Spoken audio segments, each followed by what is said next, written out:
Joshua can dispel the MMA champion. It is. Welcome, fight fans, to my channel. This is Johnny, and today we're going to be going over the statistics nobody talks about when mentioning the power of Anthony Joshua.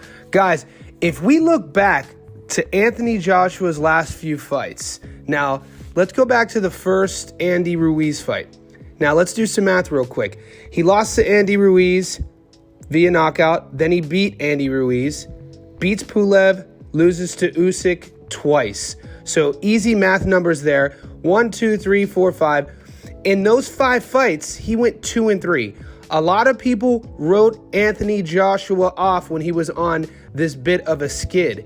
Now let's fast forward to the Jermaine Franklin fight, and this is going to be the gist of this video. Since the Jermaine Franklin fight, which was only in April of 2023, up until when he knocked out Francis Ngannou last week, Anthony Joshua has fought 4 times in under a calendar year. That in itself, in pro boxing, let alone the heavyweight division, especially at the highest level, is a rarity these days. So let's give an applause to Anthony Joshua for doing that, right? We got to give him his flowers, as the young kids say. Now, in those 4 fights, Anthony Joshua, who was 2-3 in his last 5 before Franklin, in his last 4, he has rebuilt himself.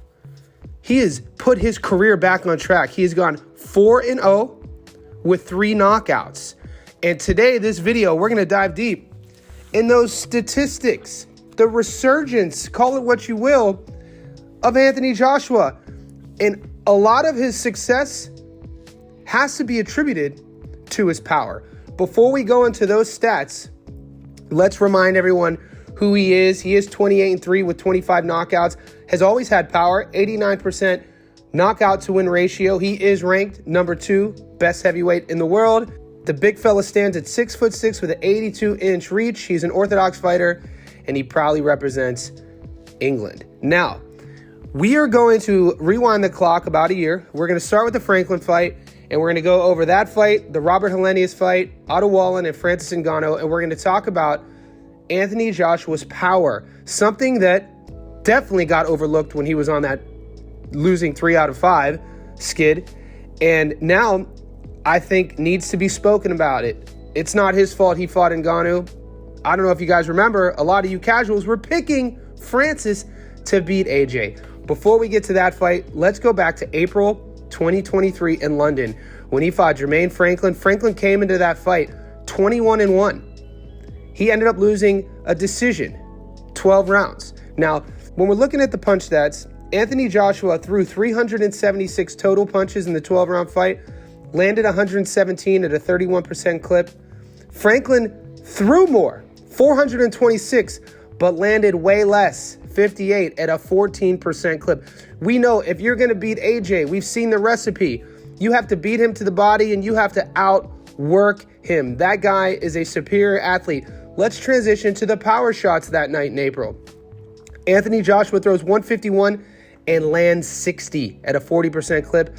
Franklin throws more once again, 185, but lands only 37 at a 20% clip. So now you not only have to outwork Anthony Joshua, but somehow you have to avoid his power and figure out his accuracy.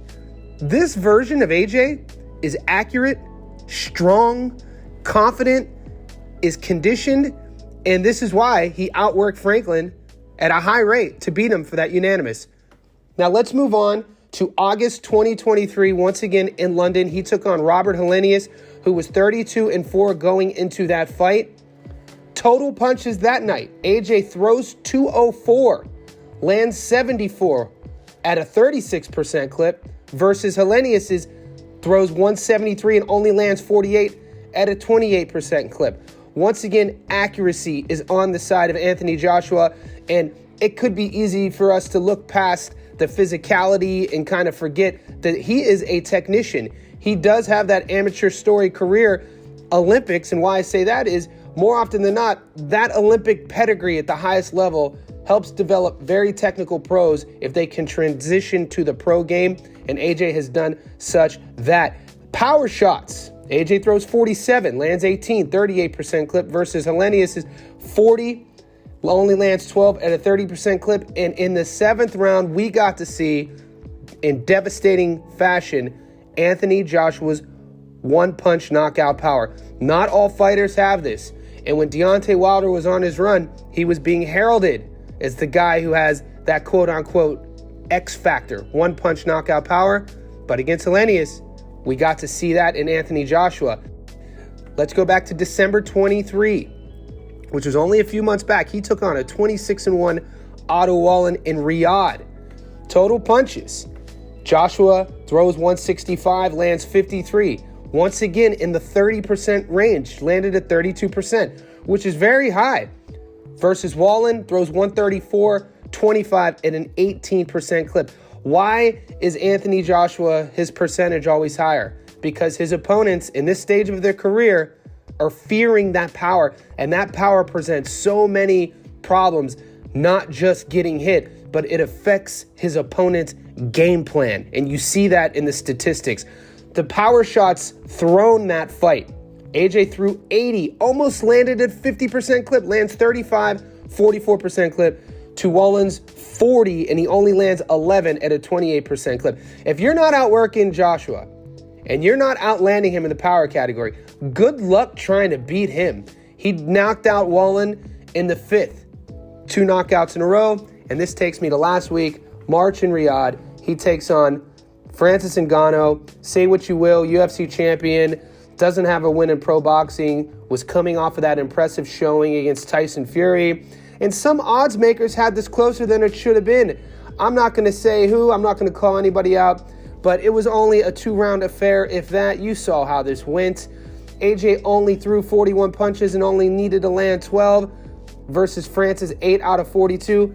But this version of AJ, like I said, he is a confident, accurate power puncher. He knocked Ngannou down 3 times in less than 2 total rounds, with the last one knocking him out cold in such a way they needed to call the medics into the ring and administer oxygen to Francis, and thank God he was okay. In his last 4 fights, Anthony Joshua is 4-0 with 3 knockouts. These power statistics really help tell the story of the accuracy, the confidence, and the game plan that AJ is bringing into the ring. It's going to be fun watching what happens this May versus Fury and Usyk.